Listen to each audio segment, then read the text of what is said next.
Welcome, ladies and gentlemen, to the AntonioTalks talk show.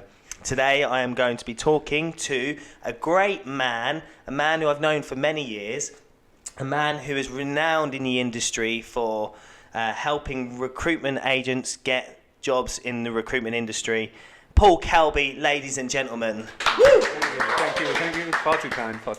How are you, Paolo? I'm good.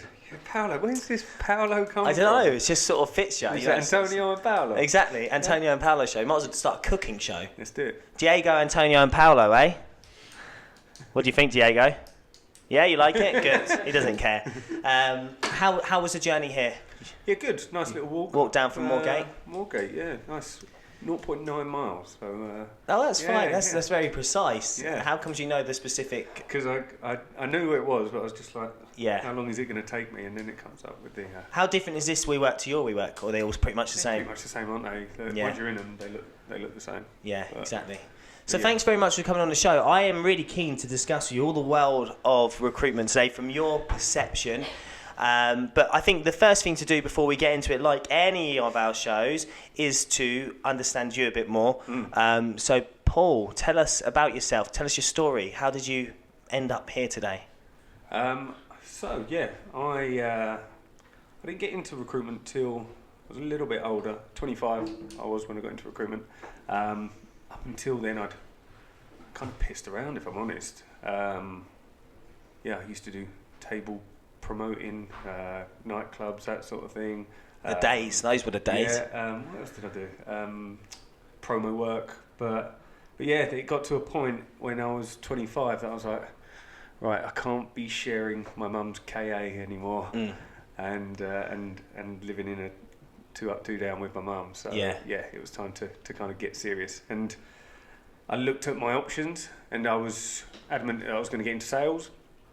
Didn't know what kind of sales, and then and then one of my mates, who actually ironically I placed last year, he referred me to a couple of guys, Rec to Recs, that he said go and have a chat with these guys, and that was a strategic move, and I met them, absolutely loved them, and as soon as I met them, I knew that I wanted to work for them. Oh, Rec to Rec. Yeah. But they said to me, like, go and get... I think they'd just started as well. They were 4 months in.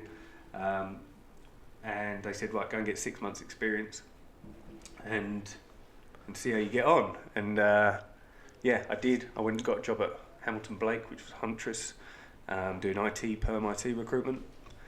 And then, I did well there, but I just never... I was there 8 months. I did do really well actually, but it just, I don't know, I just wasn't interested, and it's just my feelings. I wasn't interested in talking to techies all day long. Yeah. If I was going to be in a job where I'm going to be there from 8 o'clock in the morning till half 7 at night, I want to be doing something where I've got maybe something in common with the people that I'm talking to. Yeah. And I always had it in the back of my mind that I wanted to go and speak to the guys that placed me, and I did, and they hired me. I started off their graduate and entry-level recruitment desk at Strategic Move. Was successful with those guys for 2.5 years. When was this? This was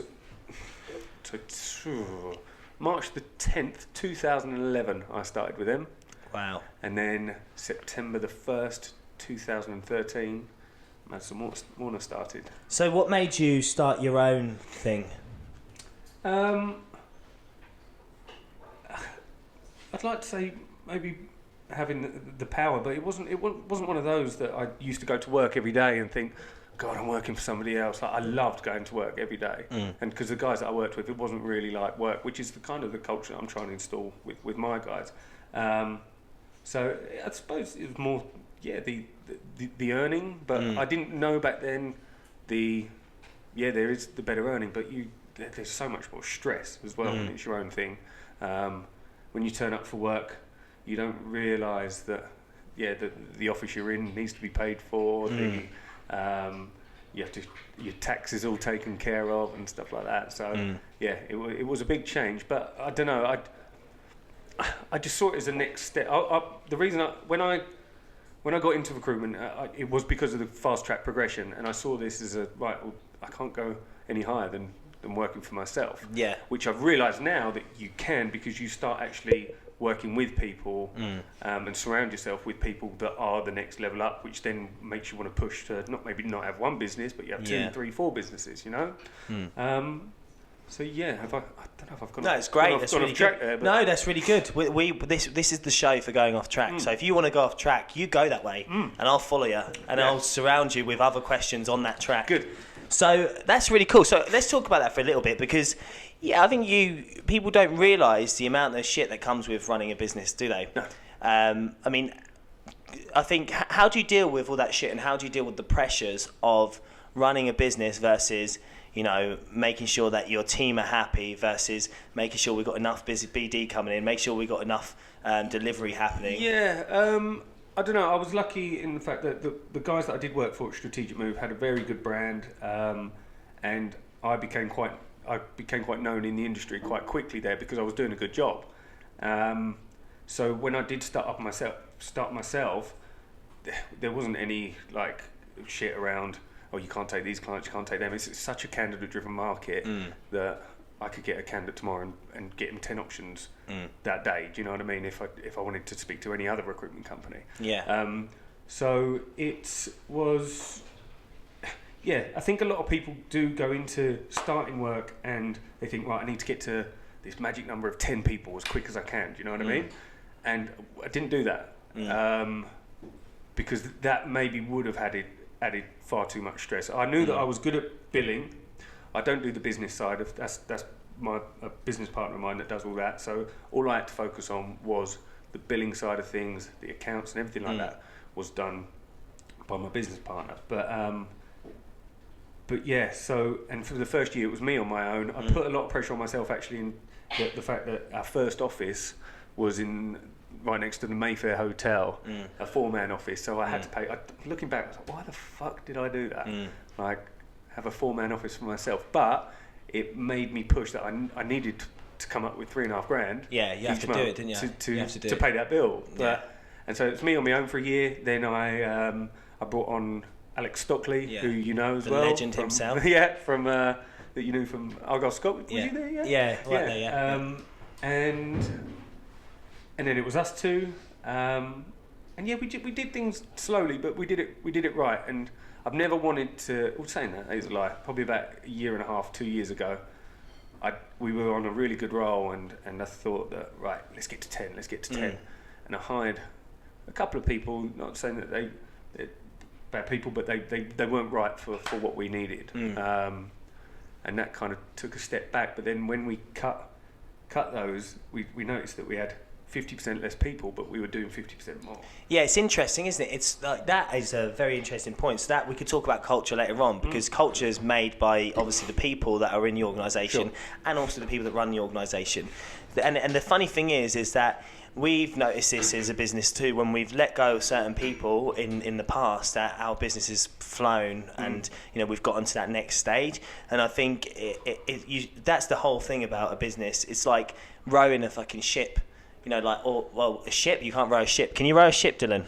Bloody try. Big oars. I mean, those arms, you could fucking row a ship, I'm telling you that, Paul. No, it's like, what do we call it? Rowing a boat? Yeah. Everyone's got to work at the same speed for that boat to go optimum, because otherwise you'd just be like going around it, like that. Yeah. So, yeah, but we'll talk about culture in a bit. So rec to rec, I think you're right. Like rec to rec, you've got to have a certain type of personality to do rec to rec, right? And also, you've got to have a certain type of want and desire to communicate with the types of people that are in recruitment, because I love the recruitment industry, you love the recruitment industry, and I love the people that's why I love the recruitment industry, because the people in the recruitment industry are amazing. You can have the best conversations with any recruiter. You can have a great conversation with, because that's what they do, is just chat all day. So what do you? Why is rec to rec easy? Because there's a common perception in the world that it's easy. Now I know it's hard, but you know what, you say that. The most recent people that I've spoken to about it, they're like, God, it must be hard doing rec to rec because you're dealing with recruiters all day long. And I said, well, what do you mean by that? It's like, oh, don't they piss you about? I said, I don't know who you've been speaking to, because you do get the odd people that do let you down, but recruiters.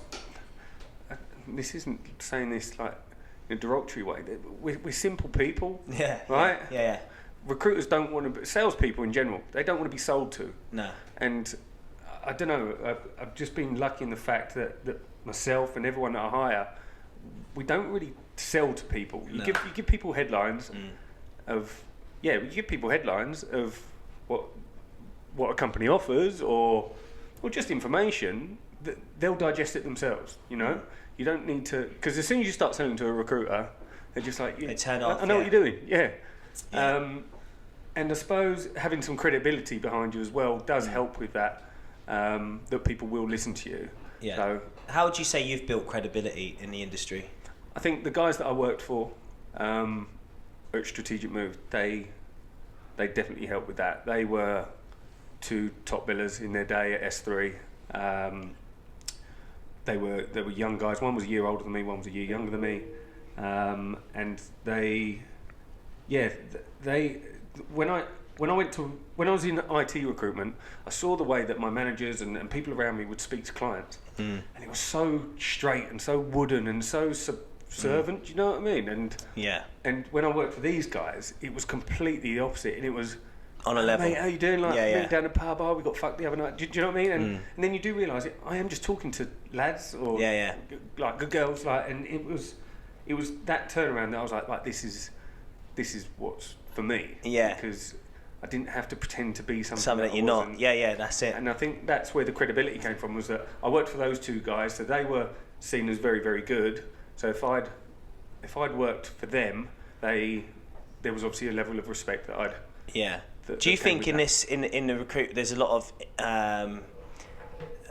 non-credible people in the recruitment industry? Yeah, of course. Yeah. In what ways? In terms of, I think it depends on the industry that people are working in. Non-credible, mate. There's so many answers to that. Like if you've done something that's quite outlandish, or you're just doing stuff for the sake of doing stuff, rather than actually trying to get a point across, I think that can make you lose credibility. Yeah. Give me some examples. You don't have to name names. No, I won't name names. I don't know, people. Do you feel like you're on Jeremy Paxson or something like that? No. Is that Jeremy Paxson? Is that a geezer? Paxman. Paxman. Is that the geezer that asks the really difficult questions? Yeah. Piers Morgan. Piers Morgan. Yeah. I don't know. Like, mate, you must see it as well. You just go on LinkedIn, and sometimes you think, like, that is just a bullshit post you've put. Yeah. Just to try and get some sort of response, and then they're quickly found out they are, because recruiters, they don't let people off, and I know I get the brunt of it all the time. What the person thinks is, this is going to get loads of traction, and it absolutely backfires on them, and it's just recruiters don't. The fucking funny thing about it is that these guys are doing that, Paul, but aren't we all doing that? Like, why do we post to LinkedIn? Because we want to get a like. And you want to win business. You want people to know about you. You know what I mean? It's a funny one. With LinkedIn, I've done LinkedIn courses, which obviously you've probably done as well. But there's two uses of LinkedIn. There's one that just keeps your brand in the public eye, because you're posting jobs, which probably no one probably actually replies to them jobs, but what it does, it keeps you in the public eye that, they're busy. Do you know what I mean? They're working. And then you'll get the stuff where, I don't know, it's going more like Twitter now, like people's opinions. So it's going from the professional world to more people's professional opinions. But it kind of goes off topic. But you know what I think about a professional opinion, and what I think about LinkedIn is quite a hostile place. Would you agree?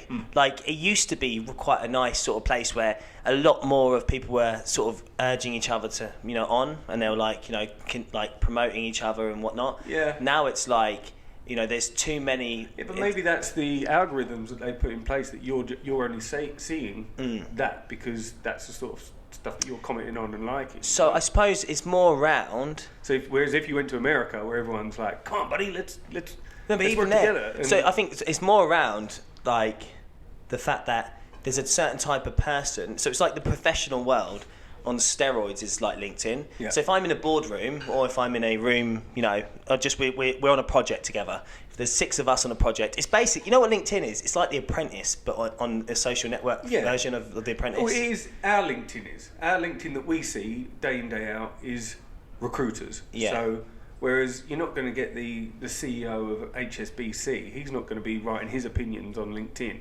about stuff. Do you know what I mean? I know you get the odd guy from the Metro. Oleg. No, that's Oleg Vishnipolsky. Yeah. He's a man. He's a mascot of this show.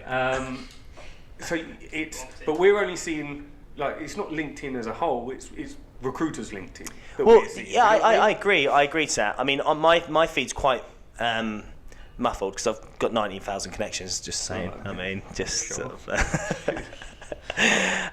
But my feed is quite muffled, but I do think. You know, I don't want to revert because this show just seems like it's the LinkedIn bashing show, and maybe that's part of our strategy because we've got an app that's going to be competing with them. But it's not actually that. Like I love LinkedIn, I really do, but I feel like it's become defunct. I feel like it's just, you know, it's lost a space. Everyone's using it, but people don't want to use it. It annoys me that I use it every day now because it's just like there's no value I'm getting from that platform apart, and also, you know, it's just become too noisy. Mm. So, what do you think about sort of the whole LinkedIn? Well, okay, let's talk about let's condense it down to the recruitment industry. The whole the people, you know, we know the main people in the industry who are posting on LinkedIn.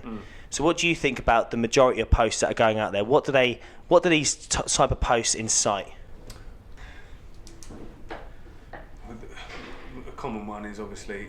LinkedIn isn't a dating site, and is that what you see? I never see those posts. It's interesting to. Mate, you posted one. No, I'm joking. I got a dick pic. The odd people that we're not cutting that one out. Oh, how unprofessional is this? Linked someone's message me, and then someone will actually take a screenshot with the person's name and post it out there. It's like, oh. But do you not think everyone's so uptight? Like, everyone guys, is uptight, it's just like, just chill, man. Like, it's okay. Yeah. You know, so what? Like, I do a lot of business development activity on LinkedIn. Connect with people because I want to tell them about the products and services that we offer. That's fundamentally it, right? That's what business development is. Yeah. So I connected with someone the other day. Write a message saying I want to connect with you, and then I sent them a message afterwards saying this is what we do. You know, would love to have a chat about how you're doing this at the moment and just share insight. Yeah. And the geezer was like, it's bad form trying to sell to me after. Well, just get over yourself. Like, what is your problem, mate? Yeah. You know, I know you're the head of this, but look, you know, you worry about the same cough that I worry about. Are you really gonna go? How's your day today? Like, are people really going to take notice of that? It's like, get to the fucking point. Exactly. Especially if you're high up in a business. Exactly. Like, and that's it. Like a business owner. This is what I'm saying. There's too many egos in that place on LinkedIn, and everyone's just too uptight. I think what we need to do is just chill and just chill out. A lot of people think, I don't know. It's like they think, right, LinkedIn is for your professional persona, the part of you.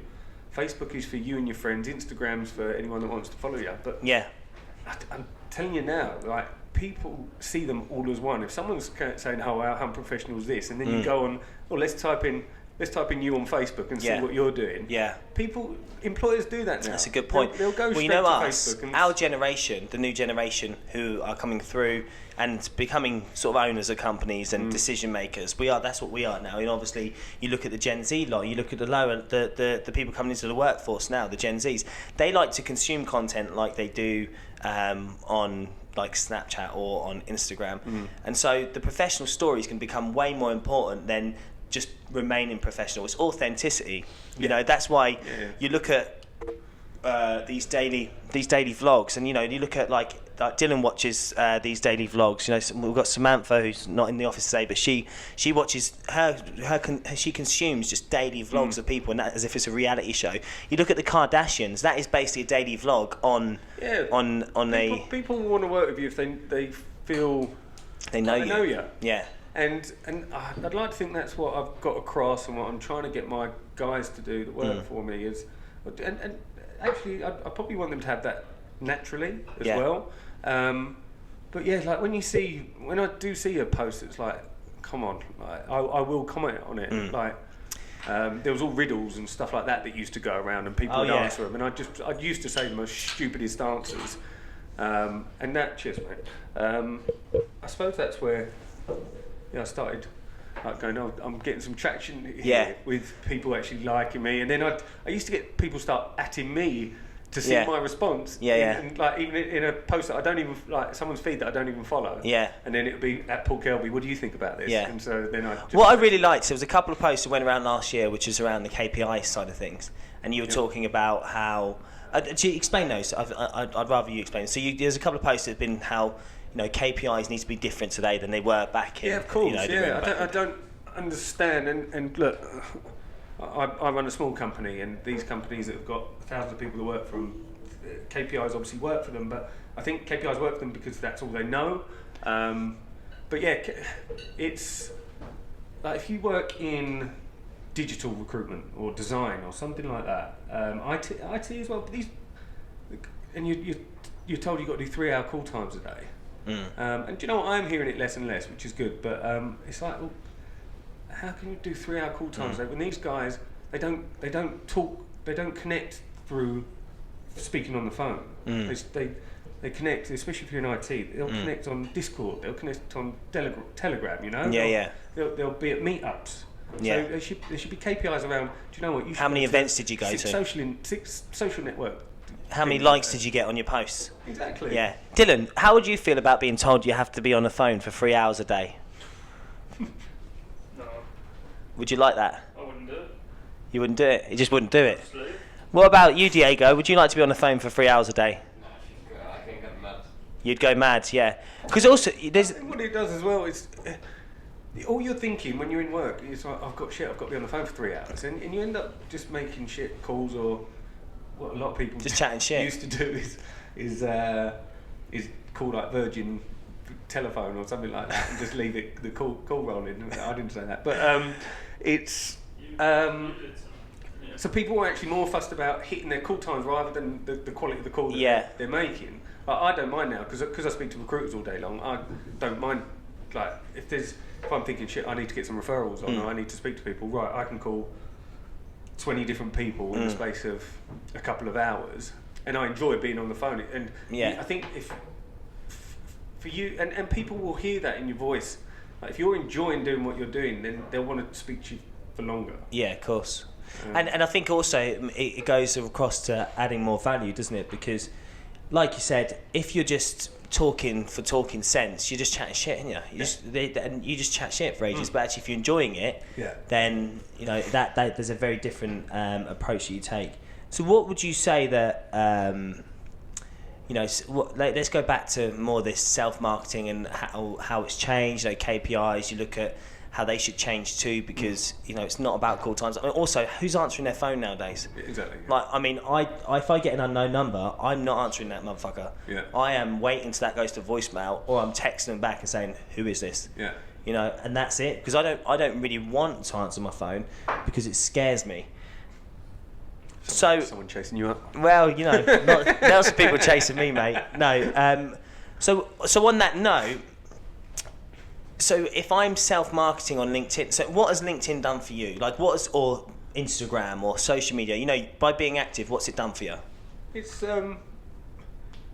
it makes you known. I suppose what we do is we connect with people, and I do urge my guys that once they place someone, get a recommendation off of someone, because people will, if they're not going to read your whole profile, because they'll see you're a rec-to-rec, but if there's some decent, credible recommendations of people that either work in their company or companies they know of, that will start to take notice. Do you think the reviews are powerful? I think, yes and no. I think, they can be. They can be. I think when you're very early on in your career, yes. Because...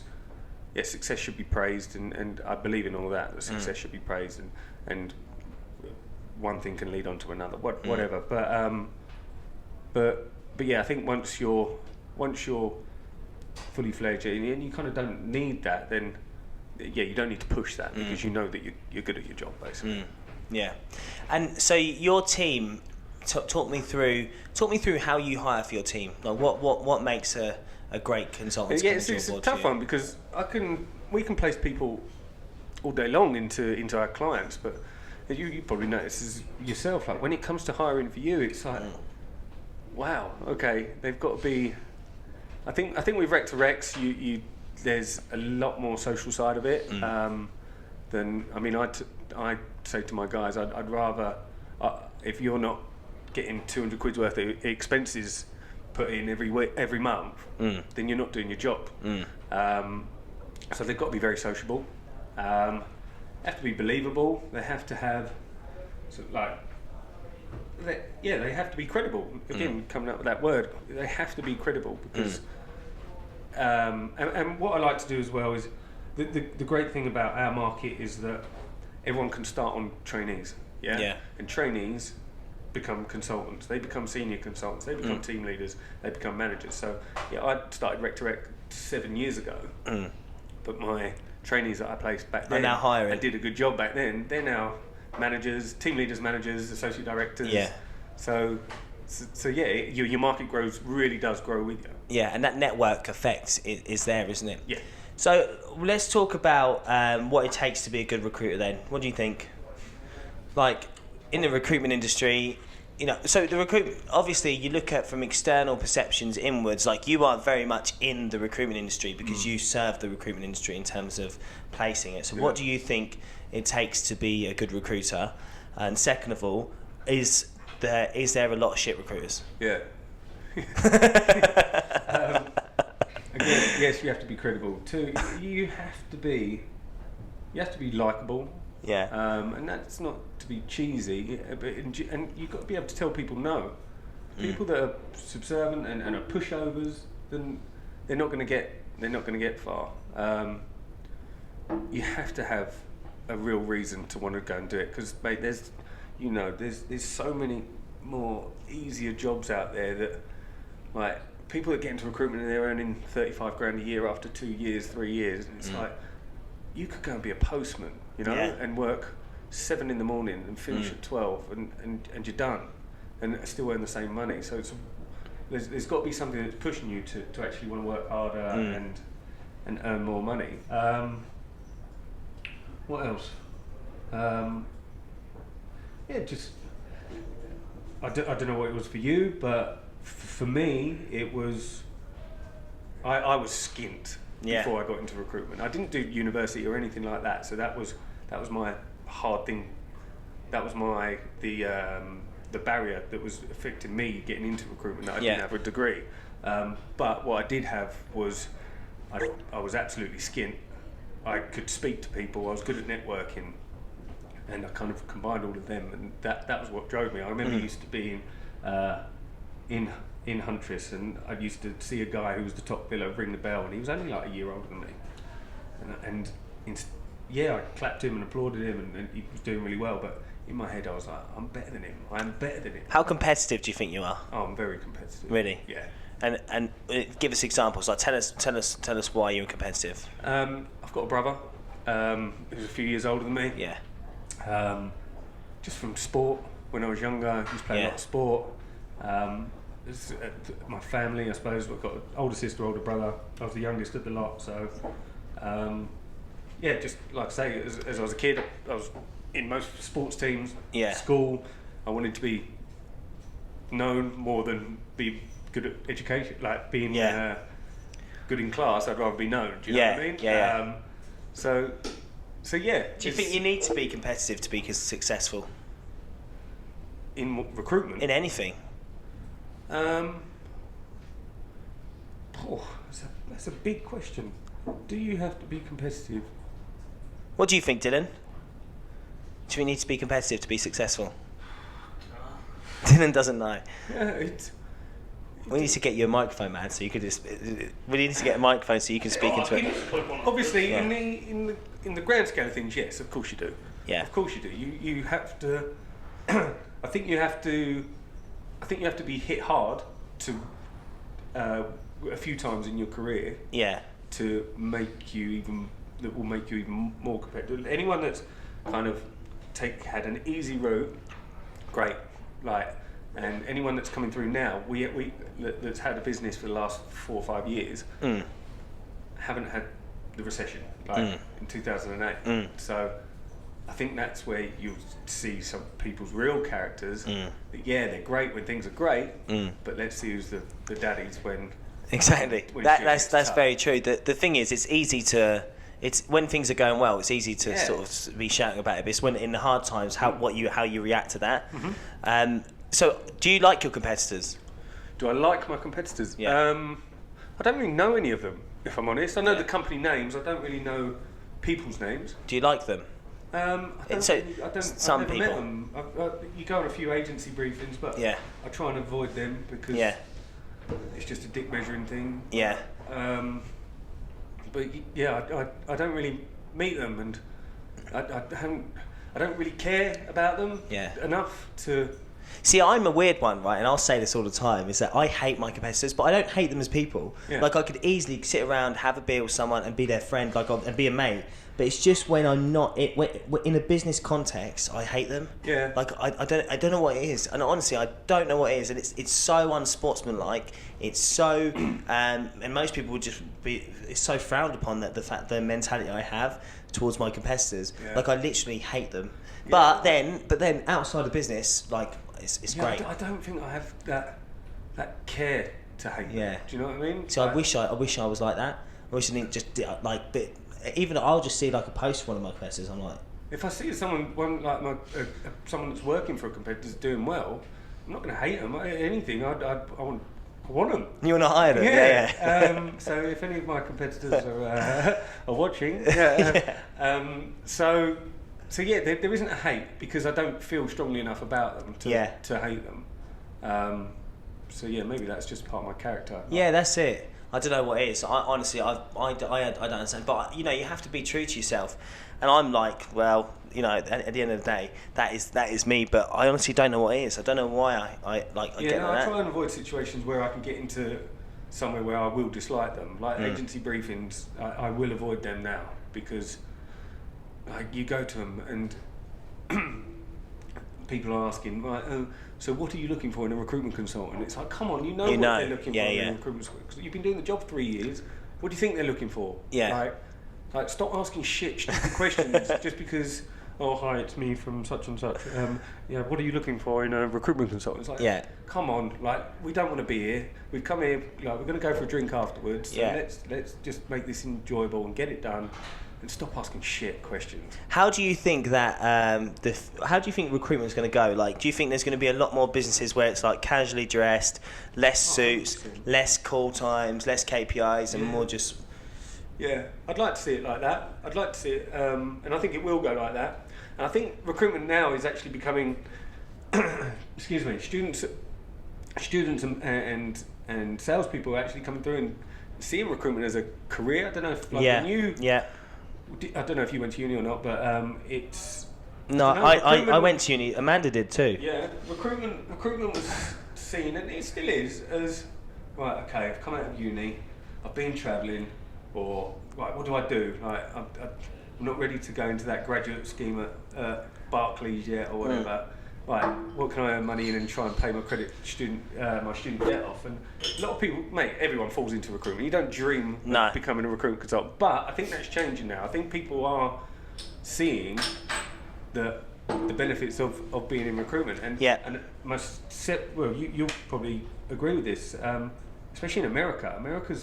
They see recruitment as like, wow, you're a headhunter. Do you know what I mean? Yeah. Whereas here, it's like, if anyone was to get a headhunt call at their desk, you'd put the phone straight down. Exactly. Whereas Americans are, wow, I've been headhunted. I think because it's that culture, isn't it, in America? Like the culture of, it's a salesy culture anyway. So people don't mind. So headhunters is actually revered, and salespeople even in America are revered. You know what I mean? They are seen as like, that actually the people at the top. Whereas salespeople in the UK, because of the culture we have, and maybe because we're a smaller island and there's less people, but there's more salespeople compared to the people that there is. Yeah.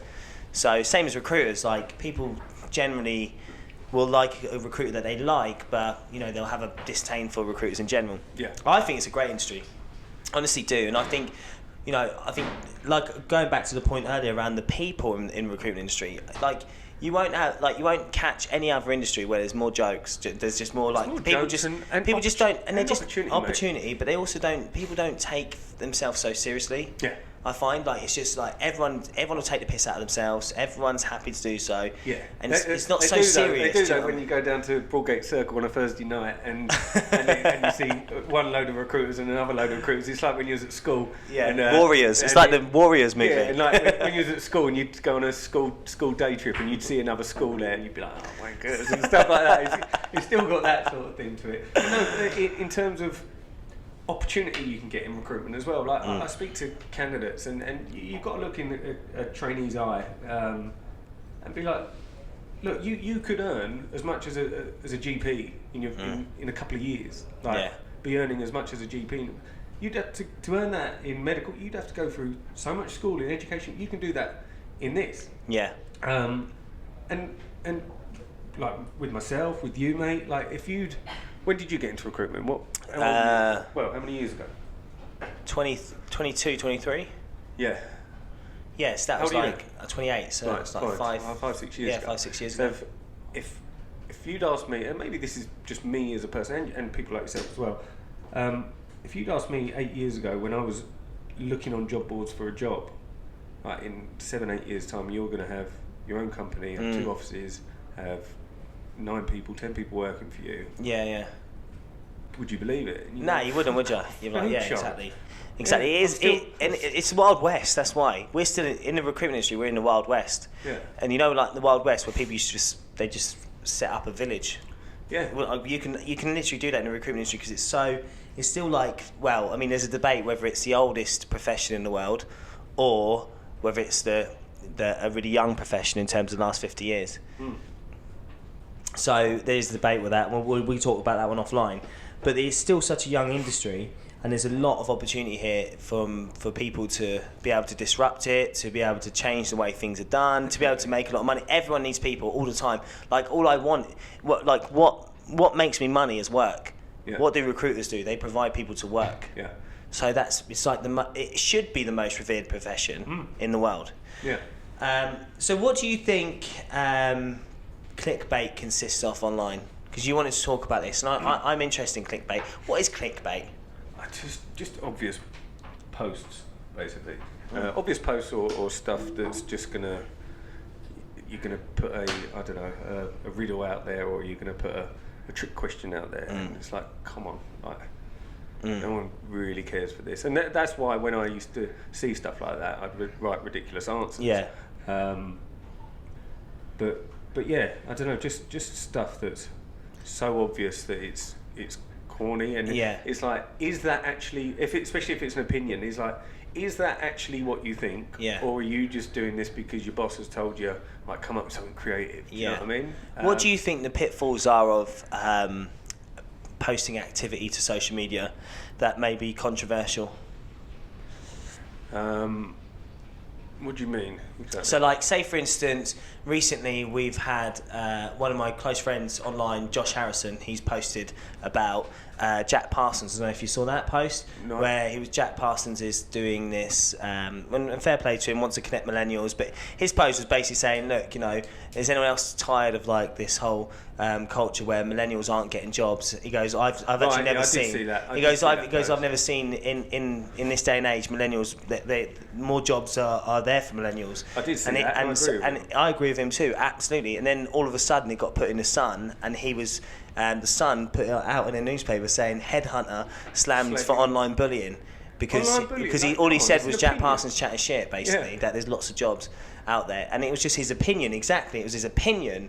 And so, but no doubt, the fact of the matter is, I think Josh is great, and I think he speaks his mind. He trolls people, but at the end of the day, it's funny, and that's his method. But what he said that day was very much right. The thing is, no doubt, and Josh, if you're listening to this, tell me, but no doubt, the amount of slandering he got that day, and the amount of slandering he's got ever since. he was getting bullied then. Yeah, so exactly. So it was the opposite. Exactly. So people were saying you shouldn't be doing this, blah blah. Maybe you should keep your opinions to yourself, blah blah. And then they're doing the exact same thing he was doing. Exactly. The thing is, if we start limiting people's opinion based because people are offended, so there's a difference between being offended and being right, isn't there? You know, like. People are offended by the LGBT community. People are offended by equal rights, by having a female boss. Yeah. So are they right? No, they're not right. But just because they're offended by that shit doesn't mean they're right. Yeah. So the thing is, but they're entitled to have their opinion, like I'm entitled to say that these guys are dickheads. That post. Yeah, that was clickbait. It was waiting for someone to. But exactly, Josh was doing a bit of clickbait there. Yeah, so he was. He might even. You never know. You might have someone that you could message and go, "Oh, he just wrote that. Can you reply with this?" Do you know? I think it's great. I think I was like, bloody hell, we got in the sun. I was like, lucky bastard, lucky bastard. And because everyone will forget about that, but the algorithm doesn't. What shit clickbait? What can we fucking come up with? Exactly. Oh. I killed Maggie Thatcher. There you go. So that's that really. Yeah. Mate, it's... But the point is, Josh, I think, and Josh, you haven't come on the show, and maybe this is me goading you to come on the show because the thing is, I think Josh did it on purpose. Obviously, it's his opinion, but he put that opinion out there to get a reaction. And that's what that's what I do. I do all that shit all the time. And I love it. You know what I mean? I think it's great because it's interesting how people play to that too, and they don't see what they're doing. And they get triggered, and they get all energetic, and then all of a sudden it's in the Sun newspaper. You go back to and go, right, okay, are these millennials doing everything that they can to get a job? No, they're more bothered about how many followers they've got on Instagram. Yeah. Or if they get a no at an interview. And get rejected, it's like, right, I'm obviously not good for that industry. I don't know. This is a complete another topic, and it is so right as well. Like, millennials want everything done now. Yeah, but that's because we've had everything done. Not in terms of parenting or whatever, but I mean, if I go here right now, I can just basically click on Amazon and I can purchase something immediately. If I go to Starbucks, I want my coffee in 2 minutes. If I go to McDonald's, I want my food in fucking however long it takes. If it takes me 15 minutes, if I'm in a restaurant and my food has been 15 minutes and I haven't, or I finished my drink, I get well uptight. And that they haven't come along and said, do you want another drink? Like, but that's fine. That's when when the point is that service of food. But we're talking about actual skills now, mate, that make you a person. So now it's dating, meeting people, right? People are now swiping. Do you think that skill's gone? Huh? Do you think that skill's gone? The ability to go and chat up someone. I think that's such a great skill. Daniel Bar. Yeah, but scooch over. Exactly, come here often, girl. It's it is one of those that we're losing that skill because people, right, if it doesn't happen instantly, oh fuck it, I'll swipe and go again. Do you know what I mean? Yeah, it's Whereas true. There's no groundwork being done. That's a fucking good shout, isn't it? That's a brilliant shout, isn't it? There's no groundwork being done. You're not digging deep, are you? No. You're just like, well, I'm sure there'll be someone who's a bit easier down on if I swipe right. Yeah. Well, exactly. Yeah. Who was it who made the comment on Jack's thing? No, there was there loads of people? There was Josh Harrison posted it, and then it got put into the newspaper. Right. Got put into the Sun newspaper. They're slamming him for being an online bully. I just thought it was fucking mental. But fucking opinion. I know, but this is the point. We're in this world where people are. Opinion. Yeah, I was going to say. The Sun who has an opinion on everything. Yeah, but the point is, opinion is opinion, and it should be respected. Like we have a right to tell our opinion. And someone else commented the other day saying, but I have a right not to be offended. No, you don't. Yeah. You don't have a right not to be offended. You don't at all. Fundamentally, you're only offended because you're only offended because you have an opinion on the opinion that I fucking had. And you find it offensive. Exactly. So you don't have a right not to be offended, but you have a right to tell an opinion because otherwise, freedom of speech goes. Otherwise, we then go into, really weird places where people for thought you're put in prison for having a thought. And we can't have that, Dylan. What's that film? There's a film with that, with Tom Cruise. What do you think, Ian? There's a film with that, with Tom, where they arrest people before they've actually done something. What do you think, Ian? Thought Police, 1984. Yeah, exactly, 1984. Exactly. Ian wants to jump in. I can see him. He's over there, like, he wants to jump in this conversation. Guys, what do you think? They don't care. They don't care. I don't know. It's one of those that my opinion on that is that I can't agree with, what's the name of the kid that posted it? Josh Harrison. No, the other, the one. Jack that posted Parson. it. Oh no, Jack didn't pass it. Josh posted it about Jack, saying that many people, or I don't really know. But who started the conversation? He posted it as a statement, then Jack commented. The instigator was Josh saying that, you know, Jack's mission is great and all, but at the same time, millennials have never had a better opportunity to get work. But what industry does this Jack? What's he trying to get people into? Well, anything, just jobs. Oh, it's anything. Yeah, but I mean, it's vague. You know what I Right. mean? It can be, and that's a great statement. It's vague. And that's why he raised his cash before. Right. Then you've got to, whoever says it, it's got to come from where their opinion comes from, where they're viewing it from. I can't agree with that statement of that. I agree with your mate saying that they are lazy, because from what I see, we've got 5 of the biggest recruitment agencies in the UK looking with over 300 live trainee roles between them, which obviously in the grand scale of things in the whole of the UK isn't massive, but there's 300 jobs that need filling tomorrow, right? Yeah. In recruitment, and that's in 5 agencies. So there are definitely jobs out there, but So many jobs. It's the There's a all lot the of people jobs. go, oh, I don't want to do that. Well, then we'll find out what you want to do and teach yourself how to do And it. teach yourself how to do it. Go and hustle a little Yeah. bit. But the thing is, people don't like to hustle nowadays. No, but they You like know to what I mean? pretend that they can, because they follow Gary Vaynerchuk and they Exactly, go, because they follow fucking Gary V, and but they don't want to hustle. And then when shit gets hard, they're like, oh, maybe this isn't for me. But they don't want to dig deep. They don't realise that over, you know, we've built up our skill over 10 years. 10 years. I was working in the fucking hairdressers when I left school. I was working in hairdressers. I was sweeping hair for 2 years, making tea for 2 years, washing old women's hair for 2 years. For 2 years, but I didn't moan about it. I loved it. I made it what it was. And then I went and worked for Sodexo, an HSBC training centre, where I was just like literally every night I was like just serving food to these rich execs. When I was 16, I used to miss out on playing football at the weekend because I'd go and do 4 hours working at Sainsbury's. Yeah. And then I worked at and then I'd go ZZ's. and work in a pub in the evening collecting glasses. Exactly. And there's like my missus, we're just about to have a kid, and my missus is like, oh, you're going to be quite tough. Congratulations on that, by the way. My missus is like, oh, you're going to be quite tough on them. I was like, it's not tough. It's teaching them from a young age. Like, Yeah. I've seen people where, like, I think general chores like washing the car and I don't know, helping out in the garden or something like that, are just little building blocks that help you. Because nowadays, people go, right, I'd rather go and spend £5 going getting the car washed, but you're not teaching your kid anything. Do you know what I mean? Whereas you can go, right, you clean my car, Exactly. and you'll get I had Leo help me out in the garden, so I did in the garden the other day.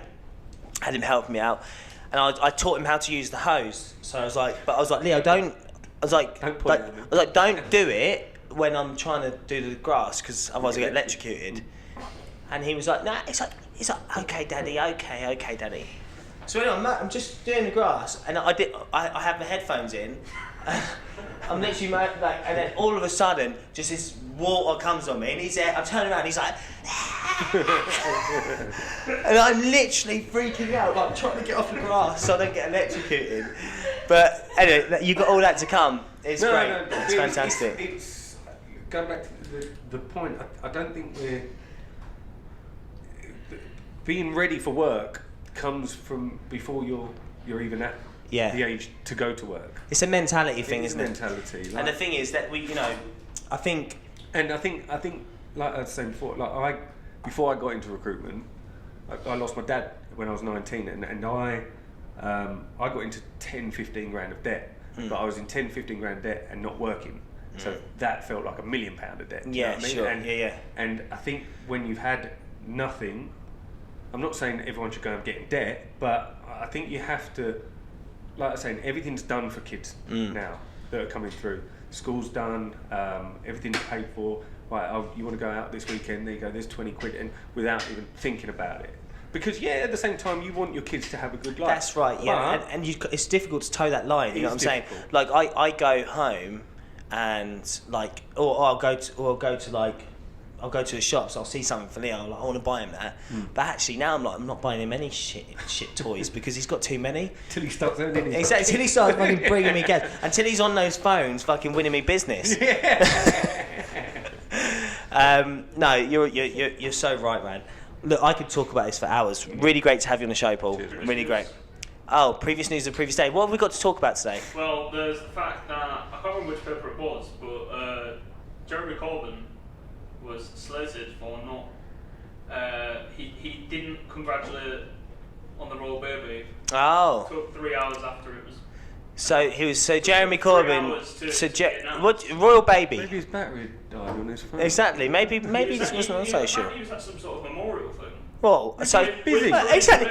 But she tweeted it, so that means she's on her phone at this memorial thing. So Theresa May's on her phone and is tweeting away saying congratulations. Exactly. It's a memorial. He probably hasn't got that luxury, Corbyn, yet to have someone do his tweets for him. Well, he probably doesn't have data. You know what I mean? Yeah. They're not paid a lot. Exactly. They're not paid a lot. Those MPs, no matter how much like they're trying to cipher out of the country. But so basically, there's a new royal baby.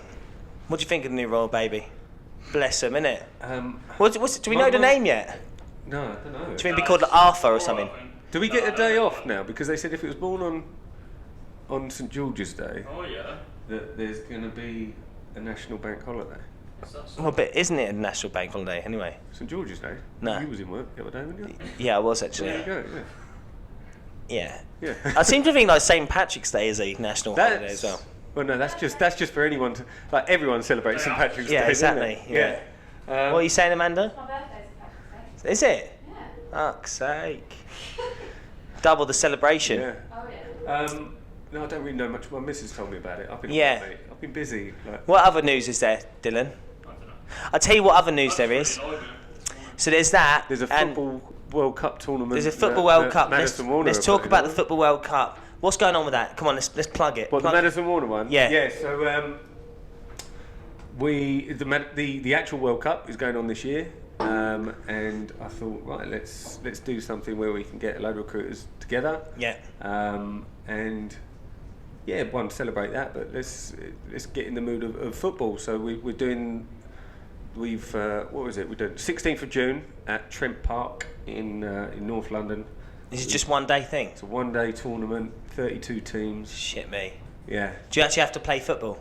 Yeah. I don't know if you've heard about me playing football. I don't know if anyone's told you. No, Ask Tan about me playing football. He'll tell you. Really? I'm the worst. I when I was at Argyle Scott, I told them they were I was like, going to ask you, do you want to put a team in? nah, mate, fuck that. I will watch. I'll be a cheerleader. Yeah. I'll fucking put a tutu. I'll put a tutu on. I'll get my crop top. Don't worry about that. I'll get the Russells. But no, he's kind of started generating, like, had so much interest. So luckily enough, I'm friends with a guy called Josh Denzel. Who actually used to be in recruitment, but for Aston Carter. But he is now the presenter for the Lad Bible and Sport Bible. Legend. Get him on the show. Can you ask him to come on the show? Yeah. Thank you. I met him in Vegas at the McGregor fight actually, and just got chatting. See, you should have told me you went to Vegas. We could have had a lot more to talk about.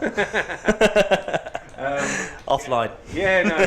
Do you know what? I went with my wife. I took her. Yeah, my missus was with me as well. She Yeah. was 8 months pregnant. Really? Fucking hell, don't do that again. Yeah, no. Like- She got pregnant after Vegas. My missus. Hey! Great. But Brilliant stuff. But no, yeah. So Josh, luckily enough, I asked Josh, would you mind doing a little piece for us? And we did a video the other week. put it Fair out play to him. on LinkedIn, and mate, it had like 35,000 views, and there you go. I think that's credibility there. That's using the word credible again. Yeah.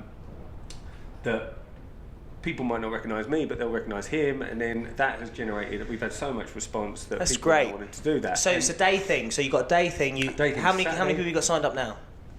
So we've had a huge response. I need to go. So we're doing it in stages of right. So to keep up the hype, right? Everyone applies. The closing date is the 11th of Do they May. pay to get in? No, so It's all free. We've got three 4 sponsors involved that have Amazing. helped put on the event. A company called Tempting Ventures. Walker Smith. What's his name? Ryan Cleland. Ryan Cleland Bogle. A company called Keybridge IT and Walker Smith Global, and the guys that supply me with my Is it only watches. blokes who can participate, or females can participate too? No, there's no rules on it, but there's going to be a majority of men, so there are no rules around that. Yeah. It's not. What are you going to do for the female population? What about diversity here, dude? Come on, man! Don't set me up like this. Don't set me up like this. Just as the end of the show, it comes in like a sniper. We'll look to do something else then. Yes. That's. And don't say anything now. No. We're going to close off the show Good. because we don't want to. Actually, what can we do? What can we do? Let's think about that. Right. I want to create a female football match. Let's do that. Okay. Let's see how this one goes first, and then if it's success, then we'll build upon that. All right, cool. Yeah? Good answer. Nice politician answer. Political answer. I Divert. love it. Pivot.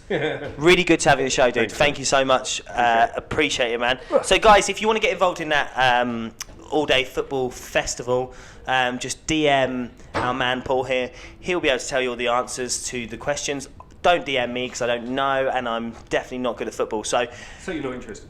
no, I can't. Honestly, I award the other team. I'm like, if they score against us, I'm like, great goal. Why don't you get involved? Because Why I'm don't just you- no, really... not in a team. So where it's become such a big event now, we're actually going to be putting on like a DJ. So where Oh, you want me to DJ? Where the other sponsors have paid for the we pay for the pitches, the referees, and stuff like that. We might need another sponsor to be involved just to pay the DJ, you know? And then Pay the DJ? Yeah, well, of course. It's not going to do it for free. And we're going to get a good DJ on board. So Why not I who's gonna- DJ? I am a radio DJ at the moment. Yeah. Okay, next up. Next up, we got... No, okay, let's talk about that. Absolutely. Yeah, We'll talk about it, definitely. I'd be interested. Cool. Really good to have you on, dude. Any final thoughts you want to leave the world with? No, good. No, cool. I'm good. Thanks, guys. Thanks, as ever, Dylan, for participating and supporting us with the video shirt. Speak to you soon. Love you, bye.